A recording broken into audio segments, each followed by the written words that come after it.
நீரின்றி அமையாது உலகனின் யார் யாருக்கும் வானின்றி அமையாது ஒழுக்கு. தமிழ்நாட்டுக்கு நமக்கு 980 மில்லிமீட்டர் மழை பெய்யுது ஒரு ஆண்டுக்கு. அப்போ 4300 டிஎம்சி பயன்படுத்துறது 2000 தான் பயன்படுத்துகிறோம். மீதி 2300 கடலில் விட்டுரும். உடனே இப்போ சென்னையிலே நீங்கள் பார்க்குறீங்க, ஒவ்வொரு ஆண்டு எவ்வளோ மழை பெய்யுது, எவ்வளோ நீர் தேங்குதுன்னு. அடுத்த நொடி அதை அப்படியே போடுறோம், இல்லை சாலையில் தேங்கி கிடக்குது, இல்லைன்னா அப்படியே கடலில் போய் விட்டுரும். அதை தேக்கிறதுக்கு எந்த திட்டமும் நம்மகிட்ட இல்லை. அப்போ தென் மாநிலங்களில் அதிக மழைப்பொழிவு பெறுகிற மாநிலத்தில் ஒன்று தமிழ்நாடு. நமக்கு போதுமான அளவுக்கு நீர் இருக்குது. இப்போ 2300 டிஎம்சியில் 150 டிஎம்சிக்கு கர்நாடகாவில் கையேந்திரம். ஒரு 500 டிஎம்சியை நம்ம சேமிச்சிட்டாலே நம்ம பிற மாநிலத்தை சார்ந்து நீர் தேவைக்கு நிற்க வேண்டிய அவசியம் இல்லை. இது நொய்யலாறு, சாயக்கழிவு, ஆலை கழிவுகள் அப்படி விடுறதுனால இந்த நீர் இதில் கலக்குது. இந்த நீர் நஞ்சு. இது நிலத்தில் படியும் போது நிலத்தடி நீரும் நஞ்சாகுது. இதை ஆடு மாடுகள் மற்ற உயிரினங்கள் குடிக்கணும், அது விஷத்தை குடிக்குது.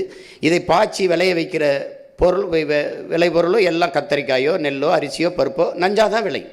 அதான் நீரை தேக்கிறதுக்குன்னா ஒரு 15 கிலோமீட்டருக்கு ஒரு தடுப்பணை கட்டினா போதுங்கிறாங்க. ஆனால் சந்திரபாபு நாயுடு பாலாறில் 5 கிலோமீட்டருக்கு ஒரு தடுப்பணை கட்டிட்டார். அவருக்கு 33 கிலோமீட்டர் தான் ஓடுது, நமக்கு 133 கிலோமீட்டர் ஓடுது. ஒரு தடுப்பணையும் நம்ம கட்டலை. இப்போ பாண்டியாறு பொன்னம்பலாங்கிறது நமக்கு ஒரு பெரிய கொடை, இயற்கையின் அரும்பெருங்கொடை.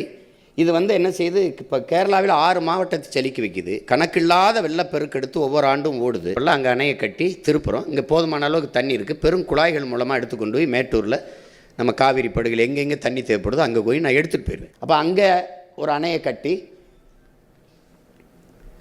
தேவையான அளவுக்கு நான் தண்ணியை, இப்போ ராசி மணல்ங்கிற ஒரு இடத்துல அணை, எங்கெங்கெல்லாம் நீர் தேக்கம் இருக்கோ கணக்கில்லாத நம்மளுடைய கோட்பாடு இருக்கிற நீர்நிலைகளை தூர்வாரி பராமரிப்பது, புதிய நீர்த்தேக்கங்களை உருவாக்குவது.